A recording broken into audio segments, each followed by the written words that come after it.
Kung wala kang natatanggap na SMS OTP sa GCash, huwag munang magpanik. Subukan natin ang mga mabilis na fix na ito. Una, buksan natin ang app info ng GCash. Long press lang ang GCash app.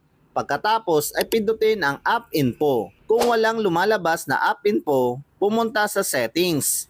Pagkatapos apps at hanapin ang GCash. Kapag nasa app info ka na, buksan natin ang notifications. Siguraduhin naka-enable ang allow notifications, pati ang lock screen, banner, sound at vibrate. Kapag ayos na, balik tayo. Sunod naman, buksan ang permissions.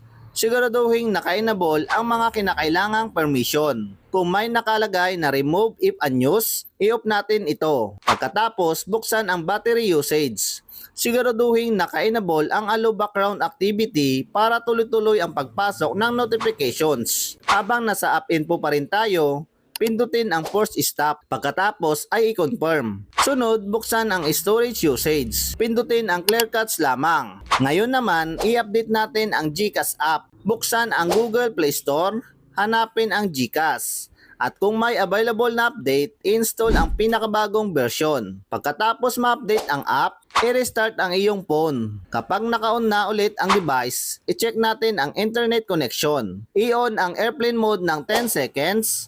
Pagkatapos ay i-off ito. Subukan ulit gamit ang stable na Wi-Fi o mobile data.